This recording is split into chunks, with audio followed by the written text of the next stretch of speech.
누가복음 18절 한 절 말씀을 읽으면서 오늘 구원과 영생이라는 주제로 하나님의 양식을 나누도록 하겠습니다. 어떤 관리가 물어 이르되 선한 선생님이여 내가 무엇을 하여야 영생을 얻으리이까. 아멘. 30절까지 말씀이 이어져 내려가고 있습니다. 구원과 영생 같은 말인가 다른 말인가? 여러분들은 어떻게 생각하십니까? 오늘 본문에서 어떤 관원은 내가 무엇을 하여야 영생을 얻으리이까를 묻고 있고, 듣는 자들은 그런즉 누가 구원을 얻을 수 있나이까를 묻고 있습니다.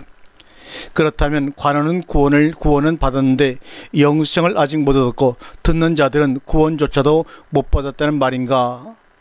이런 의문이 들지 않습니까? 우선 관원의 구원과 영생관을 한번 살펴보도록 하겠습니다. 분명히 그는 구원을 받았다고 확신하고 있을 것입니다. 그 증거나 본문이 바로 21절입니다. 여짜오되 이것은 내가 어려서부터 다 지켰나이다 라고 자랑스럽게 대답을 하고 있는 모습을 볼 수가 있지요. 마태복음 19장 20절은 이 대목을 이렇게 적고 있습니다. 이 모든 것을 내가 지켰사오니 아직도 무엇이 부족하니까 라고. 요새 강남 지역에서 히트하는 어떤 목사님은 구원의 정의를 이렇게 말씀하시기도 한다고 합니다. 여러분이 오늘 교회에 나오는 것은 구원받았기 때문이며 구원받지 못한 자가 어떻게 교회에 나올 수 있는가라고 하시면서, 구원에 대한 확신이 없는 분은 내게로 오면 내가 구원을 보장하는 사인을 해주겠다라고요. 이게 농담인지 진담인지는 모르겠습니다. 과연 그럴까요? 교회에 나온 것은 그 구원을 받았기 때문인가? 내가 어려서부터 다 지켰나이다라고 하면 그것이 간 구원받은 것인가? 한마디로 말하면 본문의 간언은 영생은 그냥 구원조차도 못 받은 것입니다. 그러므로 앞에서 말하는 그 목사님을 비롯해서 그 목사의 말을 믿고 구원을 받았다고 믿는 그 수많은 성들도 구원을 못 받은 것입니다. 속고 있는 것입니다. 왜 그런가? 본문의 간언이나 제자들의 신앙적인 사고방식은 사람이 무엇을 함으로써 구원이나 영생을 얻을 수 있다고 생각하고 있는 것입니다. 이런 생각 자체가 그의 구원을 또는 영생을 불가능하게 한다는 것을 여러분 유념하시기 바랍니다. 오늘 본문을 자세히 보니까 간언에게 할 수 있었고 또 해왔던 일들이 있었고 간언이 할 수 없었던 일이 있음을 기록하고 있습니다. 본문에서 간언은 그 계명들은 그가 지킬 수 있었고 지켜왔다고 자부하고 있습니다. 그러나 큰 부자인 자기가 자기 소유를 팔아 가난한 자들에게 줄 수는 없었던 것입니다. 여기서 만일 이 간언이 자기 소유를 팔아 가난한 자들에게 나눠줄 수 있었다면 그렇게 한 것이 영생을 얻기 위해 무엇하여야 한 그런 일인가? 마치 계명을 다 지킨 것이 구원인 것처럼 말입니다. 교회에 나올 수 있는 것이 구원이라면 천국에 갈 수 있는 것이 영생이란 말인가? 사람이 할 수 있는 일이 있고 할 수 없는 일이 있습니다. 불신자도 교회에 갈 수도 있는 것입니다. 아니, 교회를 가는 것뿐만 아니라 신학교에 가서 목사도 될 수 있습니다. 이런 일은 사람이 할 수 있는 일이죠. 그러나 교회에 나온 불신자에게 내 소유를 다 팔아 가난한 자에게 나눠주라 하면 그들이 할 수 있겠는가? 할 수 없다면 구원은 받았고 영생은 못 얻은 것인가? 그래서 천국도 지옥도 아닌 연옥이라는 것이 있단 말인가 하는 생각이 들 때가 있습니다. 오늘 본문에서 중요한 것은 22절에 그리하면 하늘에서 보화가 내게 있으리라 입니다. 그리하면은 다른 말을 한다면 그리할 수 있다면입니다. 그리할 수 있는 그것이 바로 하늘의 보화인 것입니다. 왜냐하면 하늘의 보화이신 그리스도는 부르심을 입은 자들에게는 하나님의 능력이라고 고린도전서 1장 24절에 말씀하고 있습니다. 오늘날의 신앙의 가장 큰 명패는 자기 하나님입니다. 자기 하나님, 이게 무슨 말인가? 자기 하나님이 유일신 여호와 하나님이 아니라 자기가 자기에게 하나님이 된다는 것입니다. 다만 여호와 하나님이 자기 하나님이라고 믿고 있을 뿐 실제 하나님은 자기 자신입니다. 왜냐? 자기가 무엇함으로 구원도 얻고 영생도 얻을 수 있기 때문입니다. 교회만 구원이요 11조만 단내면 축복이요 상급이다. 이것은 자기가 하는 것입니다. 여러분이 교회에 들어와서 교인의 의무를 다하는 것은 어떻게 보면 배나 더 지옥 자식이 된 것이라고도 생각할 수가 있습니다. 그것은 하나님이 하실 일을 당신이 해버렸기 때문에 열심히 하나님의 능력을 교회에서 추방해버린 결과입니다.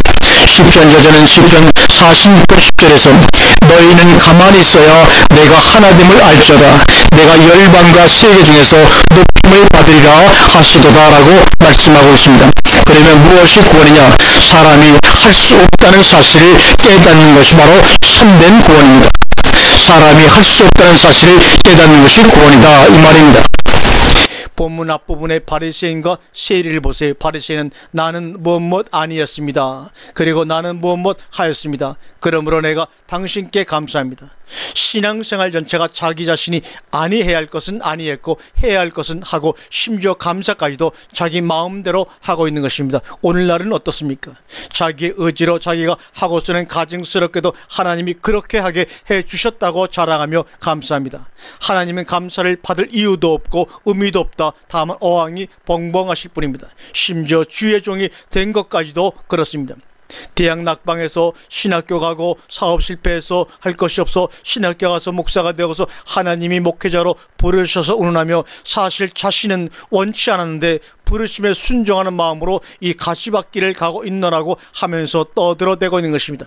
물론 전체가 다 그렇다고 말씀하는 것이 아니니 오해를 하지 않으셨으면 좋겠습니다. 세리는 어떻습니까? 죄인인 나에게 당신께서 자비를 베푸시옵소서입니다. 원문을 지역한 말입니다. 죄인이 무엇인가? 세금보다 착취하는 것이 죄인인가? 아니면 토색불이 간음하는 것이나 일에 2번씩 금식기도 하지 못하는 것인가? 소득의 11조를 드리지 못하는 것인가? 이런 것들은 도덕적, 종교적 죄일지는 모르나 적어도 하나님이 말씀하시는 죄인은 아닙니다. 죄와 죄인은 어떻게 다릅니까? 죄인은 죄인이 행하는 행위입니다. 그러나 죄인은 죄보다 더 근원적이요 본질적입니다.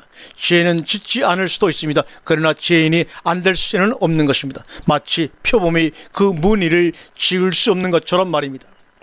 바리새인은 세리를 깔보았지만 세리는 바리새인이 하는 짓 모두가 죄인이기 때문에 할 수밖에 없는 죄인이라는 것을 통감하고 자기 가슴과 바리새인의 가슴목까지 같이 치고 있는 것입니다. 죄인은 어찌할래야 어찌할 수가 없는 것입니다. 이것을 통감하고 탄식하며 이 운명적 처지를 원통해하며 불쌍히 여겨 주옵소서 탄원하는 것이 곧 구원입니다.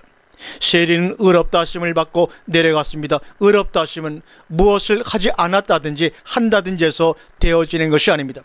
자신이 참으로 진정으로 운명적인 사실을 깨닫는 것이 의롭다 하심을 얻은 것입니다. 자신이 의롭다 하는 자는 결코 의롭다 하심을 얻지 못한다는 것입니다. 그러나 자신이 죄인이라는 생각이 왜 의롭다함을 받았는가 하면 자신이 의롭지 못하다는 그것이 바로 의로운 생각이기 때문입니다. 무슨 행위를 하고 안 하고가 문제가 아니라 자기 자신을 스스로 높이느냐 낮추느냐가 의롭다 하심을 얻고 못 얻고의 갈림길이라는 것입니다. 이것이 바로 누가복음의 무익한 종의 경우입니다. 이와 같이 너희도 명령 받은 것을 다 행한 후에 이르기를 우리는 무익한 종이라 우리의 할 일을 하는 것뿐이라 할지니라. 명령받은 것을 다 행하고서도 무익한 종이어야 합니다. 왜냐하면 내가 행한 것과 주인과는 상관이 없기 때문입니다. 주인의 일을 종이 대신해 준 것이 아니라 우리가 해야 할 일을 우리가 한 것뿐입니다. 하지 않으면 벌을 받을지언정 했다고 해서 칭찬하거나 살해할 일은 아니라는 것입니다. 노아의 방주를 보세요. 노아 방주가 하나님의 구원에 필요한 것인가 아니면 노아와 그의 일가족 구원에 필요한 것인가? 노아가 방주를 지었다고 해서 노아에게 칭찬이나 사례가 별도로 필요했던가? 그것은 우리의 일이었고 그러므로 우리가 하여야 할 일뿐입니다. 그런데도 내가 했다고 자랑하거나 했다는 자부심을 가졌다면 그것 자체가 이미 불의인 것입니다. 영생은 그럼 무엇인가? 사람이 할 수 없는 것을 하나님이 하시는 것입니다. 본문 부자간원이 이것은 내가 어려서부터 다 지켰나이다.